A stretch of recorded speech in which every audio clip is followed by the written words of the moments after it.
Tons and tons of thank you to you, my friend, for tuning in again to this video of mine. And please, if you are new to this channel, do subscribe and hit the like button of this video. And please do share this video if you feel inspired to your friends, so that they will also keep moving forward in their life, and so that they will also get encouraged and inspired. So please stay with me from the beginning of this video to the last. So today I just wanted to share with you three things you need to know what your God can, whom you worship, whom you believe.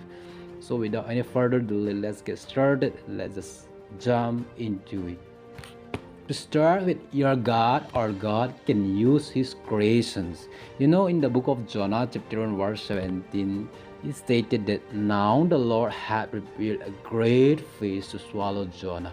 You know the story of Jonah? And here we could see a great fish obey God's command. Probably Jonah might purpose in his heart that day was his last day when they thrown him onto the sea. But for God, it was not Jonah's last day.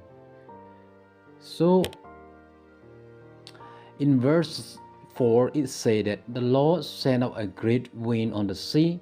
And in verse chapter 2, verse 10, it again said that the Lord spoke to the fish and it will meet Jonah onto the dry land. Let's live in what Jesus Christ says that in the book of NT.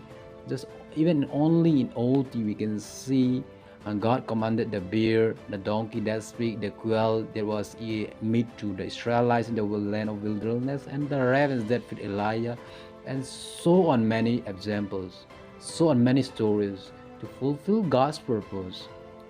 Therefore, he who can do all these things is your God. He who can do all these things is your God.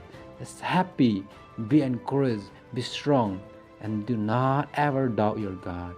Saying that even God will not have any idea of my brokenness. My friend, I just wanted to say, God knows, and God went through brokenness while He was on this side.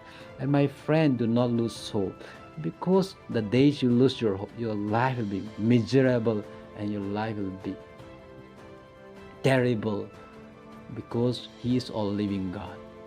Don't be grieved, you are too young.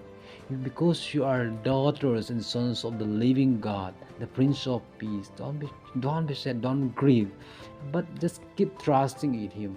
Though it might tough, though it might be hard, but just keep trusting in Him.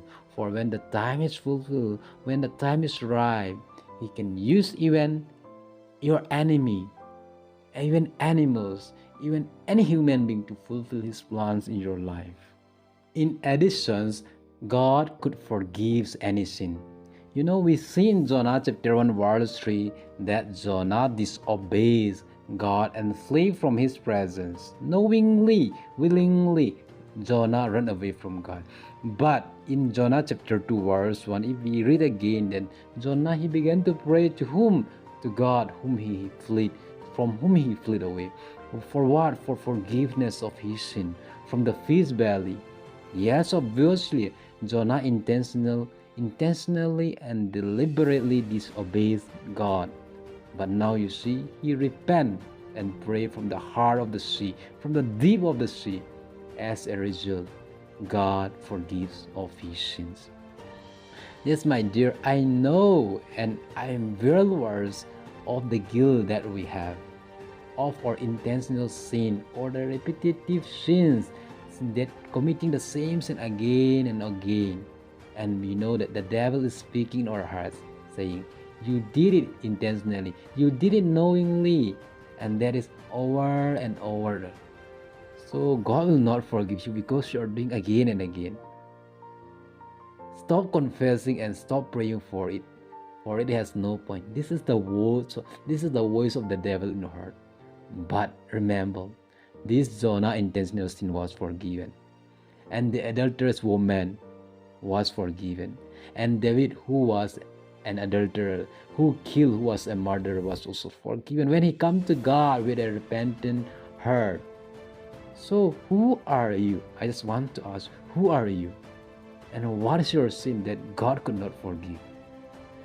So I just wanted to say, kneel down and call upon Him for forgiveness of any source of sin, any kind of sin you have. For there is no sin too great that God could not forgive. And right now, from where you are, whether you are in your bedroom, your washroom, in market, on college or schools or your working place, office or forest, and so on. For if he heard the prayer of Jonah from the heart of the sea, from the deep of the sea where no one can hear him, he will hear you and he will listen to your confession and he will forgive you of any sorts of sins that you have committed.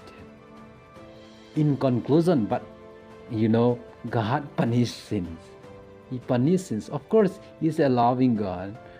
God forgives sins, but punishes unrepented as well. So we see unrepented. We see when Jonah disobeyed and flee from his presence, what happened? He was in trouble and terrified, and the mariners as well. Not only him, even the sailors, his friends suffer. But God has given him another chance. So that's why I say, yes, Jonah got a second chance from God, but you might not get. So this is my petition to you. This is my prayer. This is my request to you, my friend. If you sin, repent and come back to Him. Repent and come back to Him. For no one can flee from the penalty of sin. One might flee on this earth, but eternal penalty is in hell. In hell is reserved for him or her. And they will repent when they were in hell.